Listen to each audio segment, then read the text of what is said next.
But were you around Tyson? Because I was reading an article. Were you around Tyson when he fought Lennox Lewis? Yeah, I was with him. Okay. What was that whole, just that whole fiasco like? 'Cause that was a big fight. Well, that was the worst day of my life in boxing. Really? Yeah, leading up to that fight was the worst. It was unbelievable, the things that we went through. The thing we had to go through leading up to that fight. In fact, I told them that Mike didn't need to fight Lennox Lewis. I said, Mike don't need to fight Lennox Lewis. Mike cannot beat Lennox Lewis. Mike gonna get hurt fooling around there with Lennox Lewis. I see Lennox Lewis has been fighting. He's been busy. He's sharp. He got a good corner. He understood one of the smartest men in boxing. Everything about him at that particular time was, hey, I would defeat Tyson. I could see it and I could feel it. And I made a statement. I said, you should not fight Lennox Lewis. I said, your legacy is in stone. You don't need Lennox Lewis. The money is not going to be there. So why are you fighting Lennox Lewis? And then I think they did a big article in the USA Today, and I got a phone call from his new people telling me, you know, I know you did that. I know you said that. And I want to tell you right now that Tyson would never fight for Don King again. And I said, listen, it ain't about who Tyson fight for. It's about Tyson and Tyson health. Yeah. That's what I'm trying to tell you all, that this man's body can't get into condition. He's done. His body cannot condition for this type of fight, this type of punishment. Lennox Lewis is too big, he's too sharp, and he's punching too hard. Mike is out of shape. He's trying to get in shape. We're training, we're doing all this, but his body won't react condition-wise. And mentally, he's not conditioned for it. In fact, we were training in Hawaii.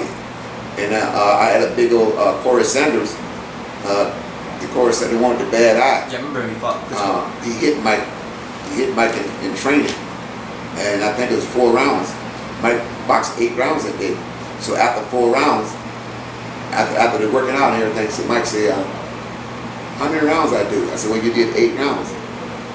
He said, I don't remember anything after the 4th round. I said, what? He said, I don't remember anything after the 4th round. So I looked at him and said, you don't remember? He said, no, I don't remember anything. I knew he had got hit with a good shot. So I looked at that and I said, you know what? He ain't got no business in going ring with Lennox Lewis. And 3 weeks before the fight, Mike didn't even train. He come to the gym, he sit there, he got depressed, he sit there and he look, and I'm constantly saying, let's not do this, you know, let's not do this. And then you have to understand that Mike was on his medication, and that medication is a downer. That medication takes you down, and it's a downer is what it is. So they had him on his medication, and what we would do when he had his medication, me and Crocodile tell Mike, throw that stuff away before you fight. A week before, don't take that medicine, throw it away. How you gonna train for a fight and you on a downer? Okay. Now I know for a fact when we was in Memphis, Tennessee, for the first time, got to fight Lennox Lewis. For the first time, and since I had been with Mike, Mike sent a word to tell Stacey to come to the house. So I was having dinner with her, and I left. I went to the house. I said, I want you to spend the night in the house. So he was in the bed, asleep, and I'm sitting up in the chair. I'm looking at him, and I'm saying to myself, he know that something is wrong. Okay. I also, our cook, I heard Mike ask him for his medication. He said, where's my medication? And Mike took his medication, and he gave Mike his medication. Okay, if you notice, when Mike was coming to the ring, he was very nonchalant. He was speaking to everybody, hi, kissing and throwing kisses, speaking to everybody as if we're walking through the park, you know. And I'm looking at him like, he ain't got it.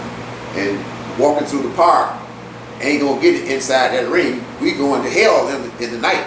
So why are you shaking everybody's hand? It's because the medication made him like that. Yeah. Okay? So when he got in the ring, the discrepancy in the corner was, I knew he was gonna get hurt, and they brought in Ronnie Shields to be the head trainer in the corner. Okay, that was a political move. They put him in there to be the head trainer in the corner. I think it was around the 6th round.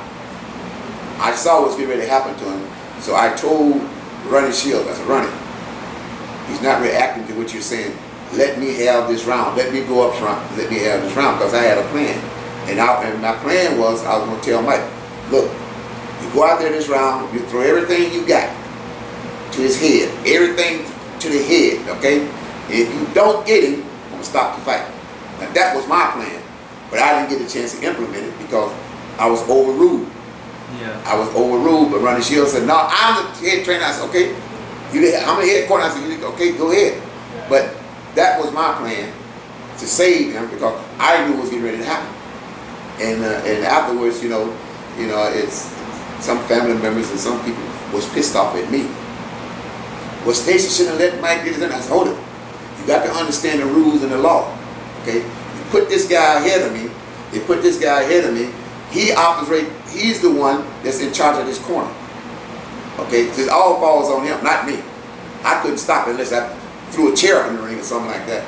But anyway, I remember telling Judge Mathis after I saw him at the Martin Luther King Civil Rights Museum there. And I was telling Judge, I told Judge Mathis, I said, you know, you have no idea, man. This is the saddest day of boxing, as far as I'm concerned. You have no idea what we had to go through to get to this fight. I said, it's a sad situation. And he said, well, you want to talk about it sometime? Just give me a call. But I never followed up on it. So I just let it go. In fact, this is the first time I really talked about it. Really? Wow. Public. I never talked about it. I never talked about what could have happened in the corner and what we tried to do. And you have to understand one thing, man. Boxing is about business. It's about business. And it's about finances. There's so much money riding on the fight. So much money riding on this. So basically, all the thing people wanted to do was get him to the ring. That's all they wanted to do, get him in the ring that night. Okay, he got in the ring that night. People made their money. So okay, but as far as Mike, concerned about Mike, there was basically no concern about his health whatsoever. The only two people that was really hurt that I know was me and Crocodile. Our strength, our motivated coach, but Mike was long gone before he fought Lennox Lewis.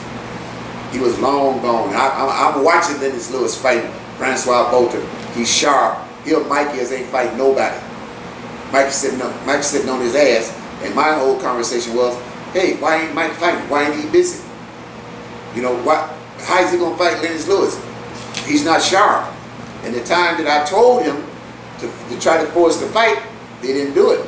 Now when he fought Galata, in Michigan, I told Mike, I said, Mike, you're 225 pounds. You sharp as a razor. You punching hard. Now's the time to fight Lennox Lewis. Let's fight Lennox Lewis now.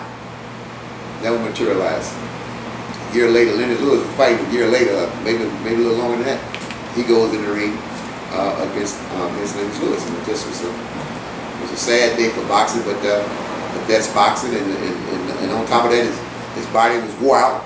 It's like a car. Yeah. You have to understand, Mike had technical skill, but Mike was a conditioned fighter. Had a lot of miles on him. Yeah, everything he threw had kill on it. So it burns it. It burns your body, your mind, and you can't get back in shape like you used to. So your body's not going to absorb those punches. And I could see it. I could read it, and I tried to do what I could. I ain't had no power to stop no fight, but it was a sad day for me. But we don't live through it. Mike can live through it, and he's doing real good. Another thing that people didn't realize is that Mike had bad eyesight at that particular junction. Okay, his vision wasn't that good, and I didn't, and that's something that they kept from me. And I happened to be out for dinner one night in Vegas, and this doctor come up to me and say, "Oh yeah, how you doing, Mr. McKinley?" I said, "Who are you?" He told me who he was. He said, "By the way, did you all ever get that surgery done on Mike's eyes?" Yeah.